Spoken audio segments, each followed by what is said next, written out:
So this is the large colon, and this lies mostly on the right-hand side of the horse. It comes out of the cecum, goes down the horse's belly, as far as the girth, doubles back on itself, comes back again.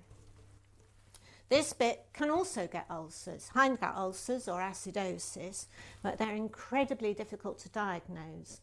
We can now put, well not we, clever vets can, put gastroscopes down the horse's throat to look at their stomach, and then put all sorts of horrible objects up the other end to have a look there.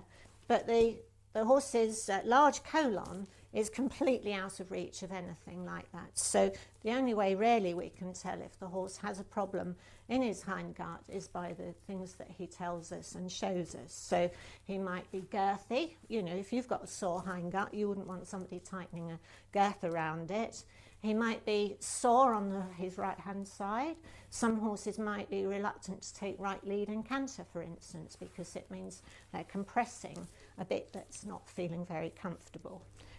Sometimes horses with acidosis might have runny droppings, or what we call faecal water, which is water that comes out after the droppings. But be aware that when they post-mortem horses, they will find as many have hindgut ulcers as have stomach ulcers. So that's our large colon. As the food goes through the hindgut, say gradually it's having all that excess water removed, and it's gradually becoming more like the droppings that we're familiar with shoveling up. Now my last bit of hindgut is the small colon, and most of this lies within the horse's pelvic area. Now my Hoover hose has its wire on this one very close together. In the horse's small colon, the bands of connective tissue are a little bit further apart, and it's at the end of this that the food is actually formed into the boluses that we see in the droppings. The horse's guts aren't anchored specifically in certain areas of their body as our guts might be. They can move around, and this is a really good adaptive feature because it means that when the horse is galloping away from a predator, his sloppy guts will move backwards and forwards. So when he's galloping and his front legs land, there's like a brake going on, and the guts will push forward. This helps expel air from the lungs, and as he extends in stride, his guts relatively slip back, put negative pressure on the diaphragm, and air is drawn in. If you've ridden a horse, particularly on a cold day when you can see his breath on the air, you'll realise that when you're cantering, the horse's breathing is in time with his canter. Some horses have that little snorty thing called high blowing, which is like music. And again, that's in rhythm with the stride of the canter. So as the leading leg lands, a little snort. So the guts moving backwards and forwards are acting like a bellows, helping him breathe. So he's then got more energy to go into his muscles to achieve successful flight from the predator. The guts also need to move around to allow the foal to develop. Foals are born about 1/10 of the dam's weight, and with all the water and membranes added in, it adds 1/3 to her weight. So that's a lot, because the foal has to be able to run with its mum almost as soon as it's born. So a 1-hour-old foal is capable of galloping, which is fairly extraordinary compared with other species.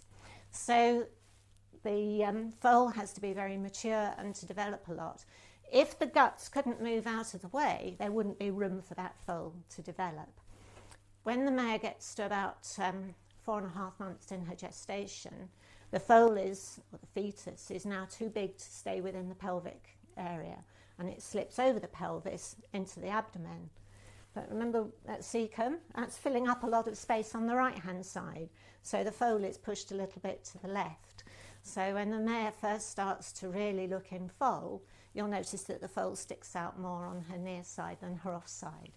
And now you know why, it's all down to the cecum. Later on, she just looks enormous.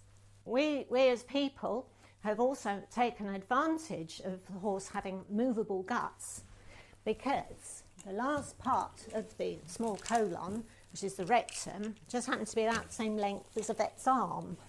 So they can put his arm in there, and because it all moves around, he can move around, he can feel for different parts of the horse's internal anatomy, he can check out reproductive tract, kidneys, he can feel different parts of the gut.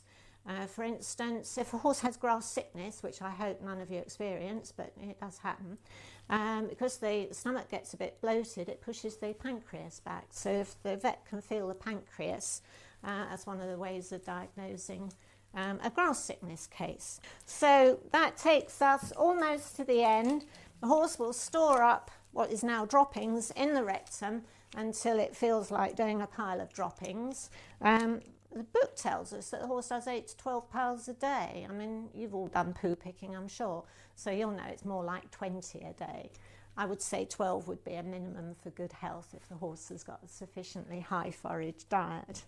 So then the horse does these piles of droppings and we come along, shovel them up, put them on our barrow, and that's, thank you, is how the food got from the bucket to the barrow. So thank you for listening this far, and I'll be able to take some questions.